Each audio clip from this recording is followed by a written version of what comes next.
Hello and welcome back to KSP POV, where we play Kerbal Space Program in first person. Today we're going to be taking a little bit of a break from the prestigious missions of landing on the Mun and coming back with science from that. As you can see in the last episode, we barely made it out, so we're going to take some time, focus on some other things, and then we'll come back to the Mun in a little bit. But for now, we're going to be doing some tourist contracts. We've got two. One of them is to bring 3 Kerbals into low Kerbal Orbit, and the other one is to do 2 Kerbals fly by the Mun. So we're going to just load them all onto the same craft, and the Kerbals that just wanted to get into orbit get a free flyby, because we're not going to just leave them. We're just going to take everybody to the Mun. So here we are. We're using the ALCOR pods because they hold 3 Kerbals. It's the easiest way to attack them instead of making the long tour bus that I normally do using the Mach 1 lander cans. We're just going to do this little double feature, and of course we've unlocked bigger heat shields, so we're going to put that on. That's pretty much going to be the only test that we need to do, is to make sure that the heat shields dissipate the heat well enough upon re-entry.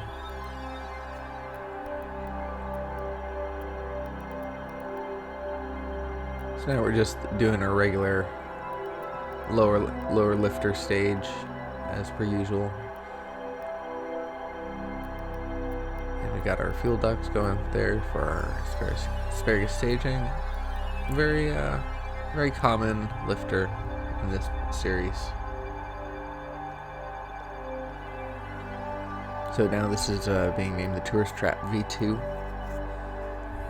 The 1+5 means that it's got room for 1 pilot and 5 tourists.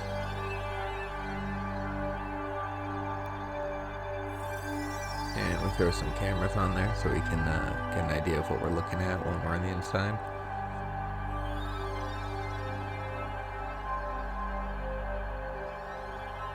There we go. So we just loaded up with tourists, and now we're gonna get ready to do our testing, our test flight. So we go ahead and get rid of that lower stage, and we drop the amount of fuel we have left in that lower part. And so what we're going to be testing here is the re-entry speed at a high velocity.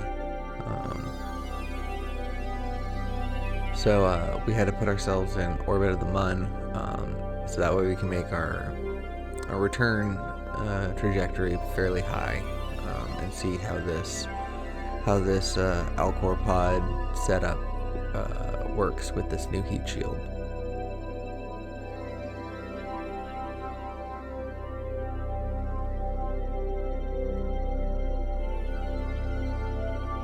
So we're just traveling along, going across the surface of the Mun.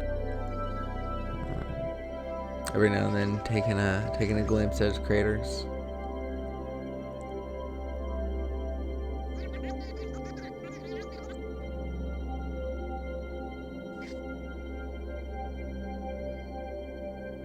The tourists are excited, but of course this is just a simulation. It's not the real Mun that they're looking at.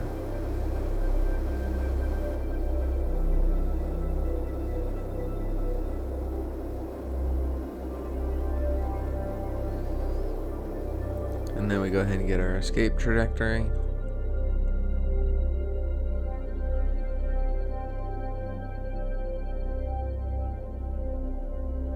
And we leave that rock behind us.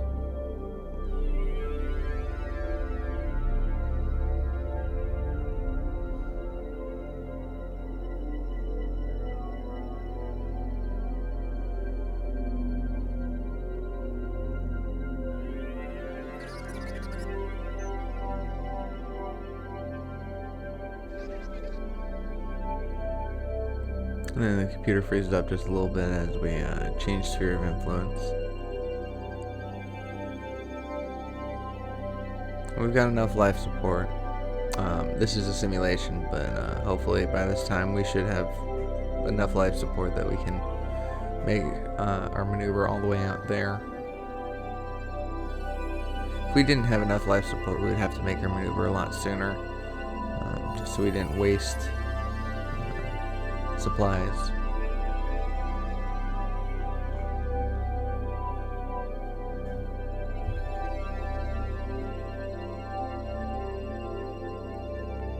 We get a nice shot of the big blue ball.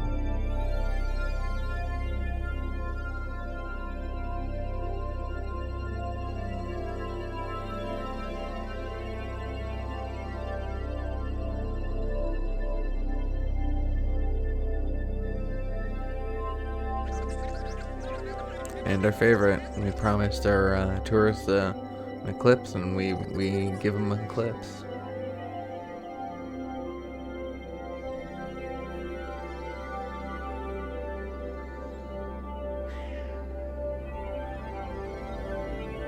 So now we're just fast forwarding time, getting ourselves the maneuver. This is a long test. Like, by this time I'm getting tired and starting to think that we don't even need to do the test really. We can just have faith in our shields. But I'm getting some nice little shots of him. I go and I try to angle it up to make an interesting little screenshot for the video.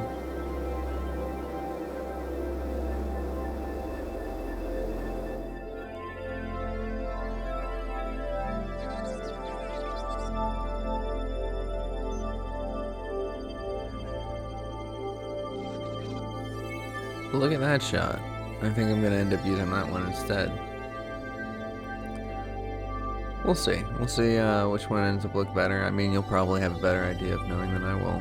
So, for now, we just bring ourselves back to the mud, because we ended up making a sphere of influence change on our way back.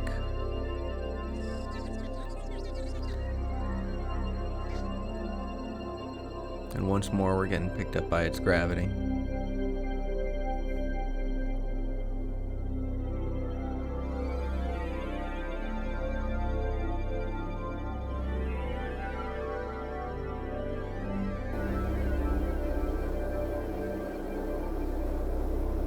And at the periapsis, we just go ahead and burn ourselves, so we make a collision course with the planet. I of course burned too deep into the atmosphere. I was already in the atmosphere when I disconnected my lower stage. But yeah, and then with the spin technique, I realized that practically no heat was touching the pod at all. Bring up some gauges to let me know that, and so overall, this new heat shield is looking like it's going to be perfect for the ALCOR pod. It doesn't look great. It's bigger. It doesn't sit well. It doesn't connect. But it gets the job done. So what else can we ask for in Kerbal Space Program? So yeah. So now we just load up our Kerbals, make sure our staging is correct, bring it out to the launch pad, and we are good to go for our mission. So the goal is, for the Kerbals in the bottom ALCOR pod, we just need to bring them to Low Kerbal Orbit. Just need to bring them there, let them sit there for a couple hours, and then bring them home. The two that are going to be in the command pod at the top with our pilot, they're the ones that want to see the mud. They paid the good money to fly by it, so of course they should get the best seats.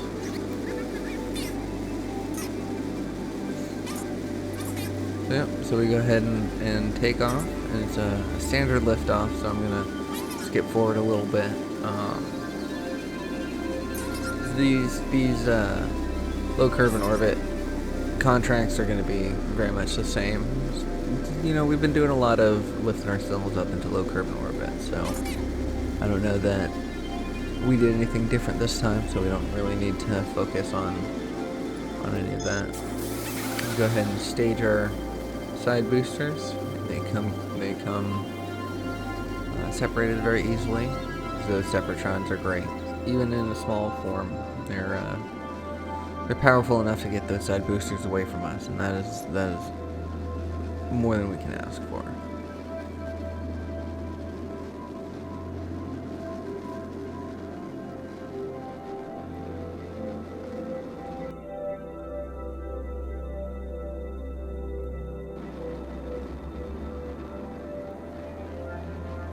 So now I'm just kicking on my throttle a little bit just to keep stabilized with our prograde.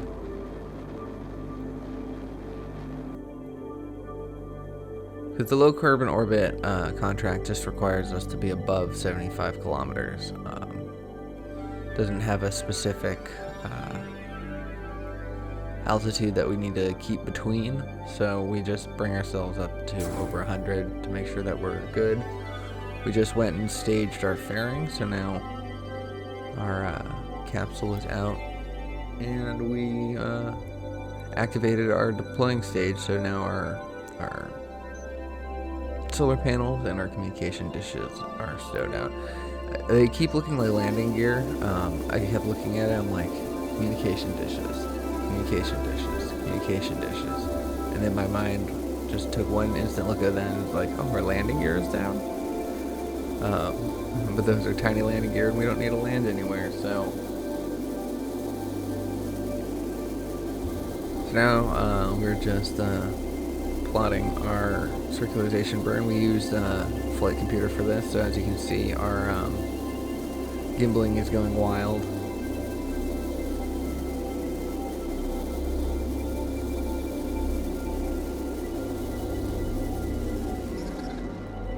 And with that, we are in orbit.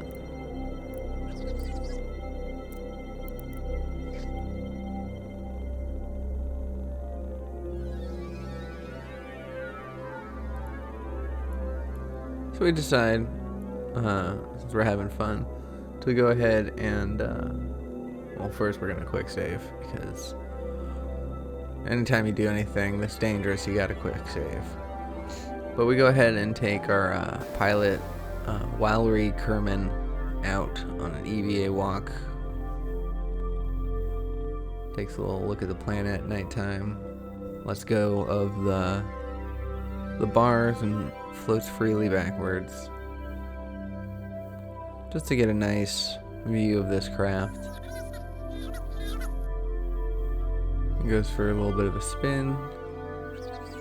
It's a beautiful, beautiful night on planet Kerbin.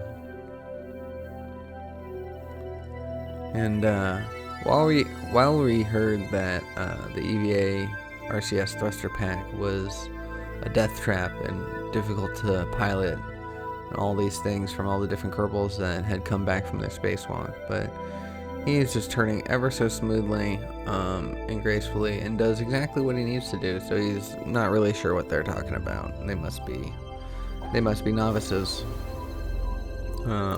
according to him, because he gets back into his pod with no such problems.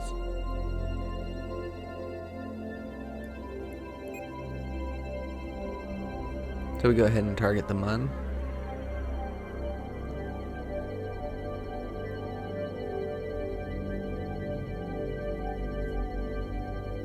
And that screen wasn't giving us the information we needed, so we went over here to this screen. And that has all the appropriate information.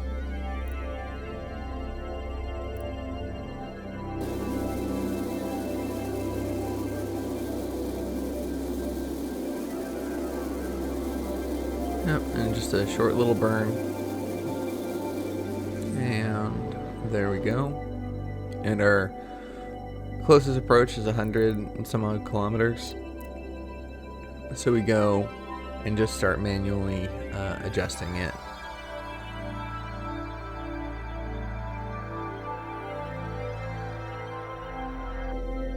So we plot in retrograde burn.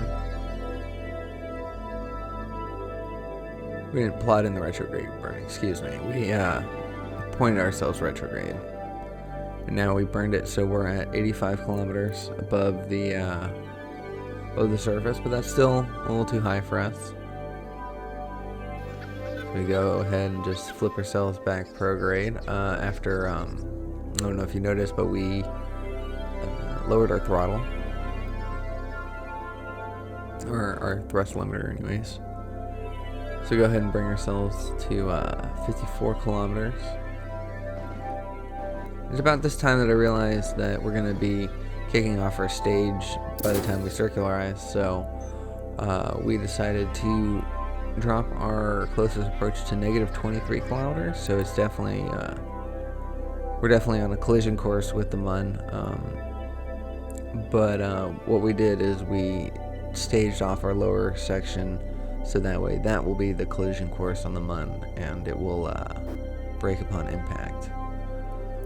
So now with a smaller rocket, we can just go back once again doing the dance with prograde and retrograde until we get our closest approach to where we want it.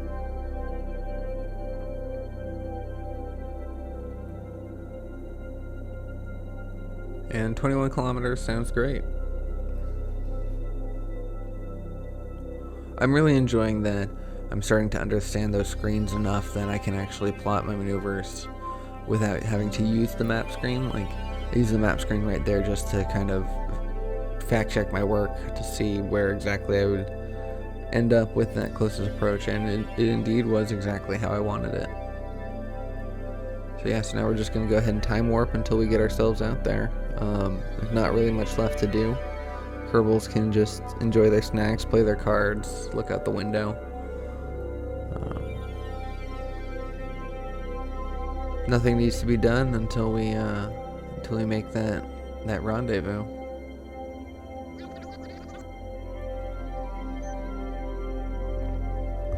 If you look down towards the bottom of the screen, you see what I've been looking at is the transfer MUN at in that time, and that tells us when we change our sphere of influence. So now it changes to our escape, but now we're going to be paying attention to where our periapsis is. And we only need to do a flyby, so we're not going to be circularizing, we're not going to be landing or anything like that.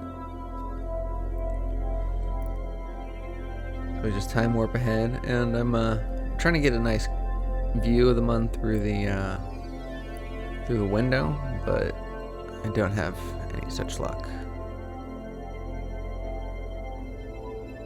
Because we were coming in on the dark side. So once we reach a little bit more light, we can see a little bit more out the front window.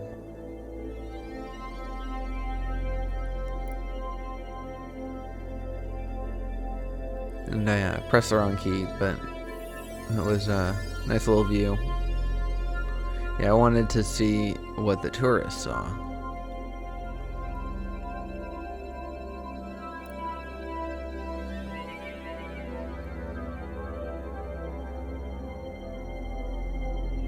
Yeah, and as quickly as we approached it, we departed from the MUN, and we are heading back.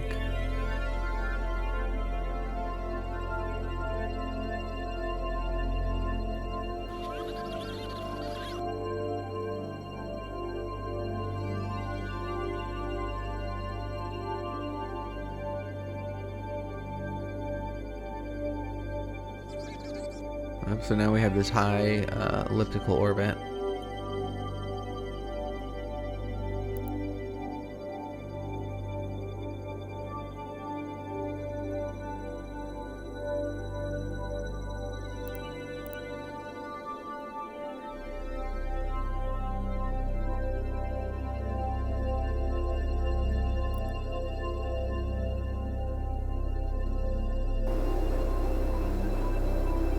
We just go ahead and bring our periapsis down a little bit.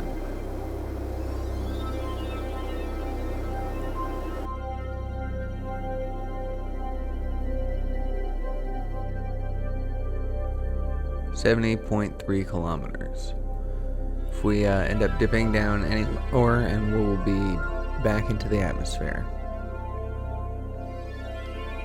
Which is good, because if we run out of fuel in any way, we know that we can just push ourselves through the atmosphere. So I went ahead and time warped, but I time warped way too far and came out the other side.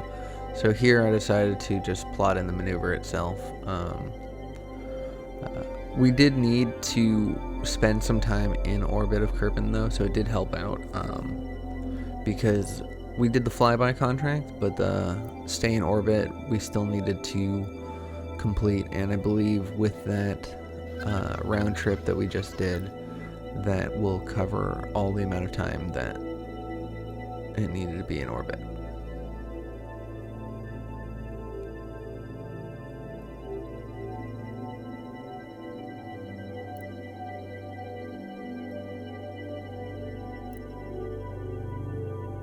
So we're just going to go ahead and time warp once again, but we're going to be paying a lot more attention to how fast we're going.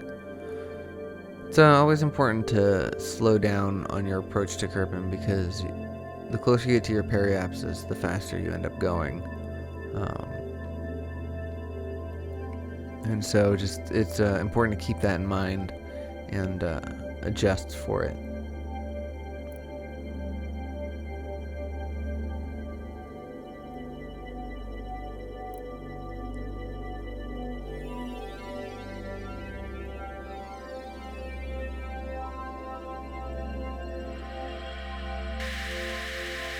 Yeah, we're gonna go ahead and just fast forward this a bit. It was a long burn.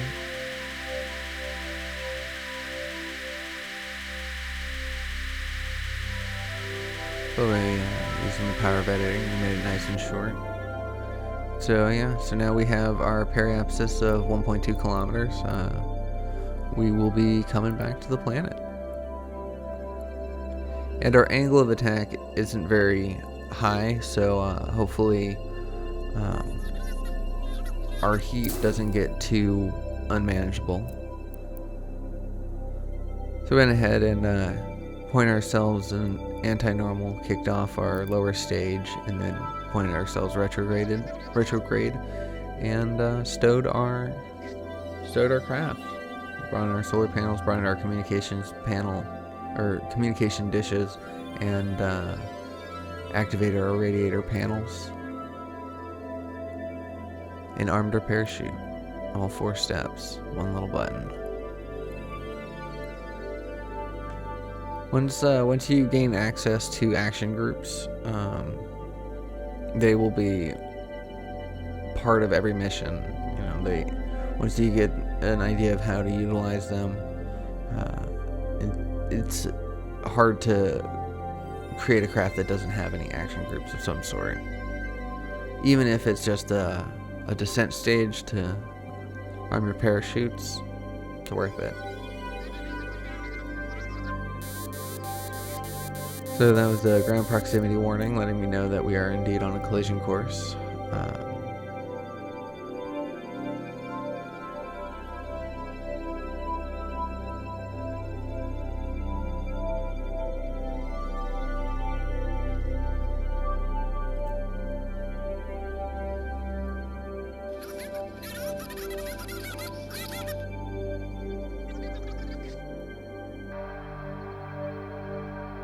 We're gonna bring ourselves to the surface a little quicker and fast forward time, at least until we start seeing some action from the atmosphere. There we go, we got our heat gauge up. Our heat shield starts to show some action, but our heat gauge itself is not.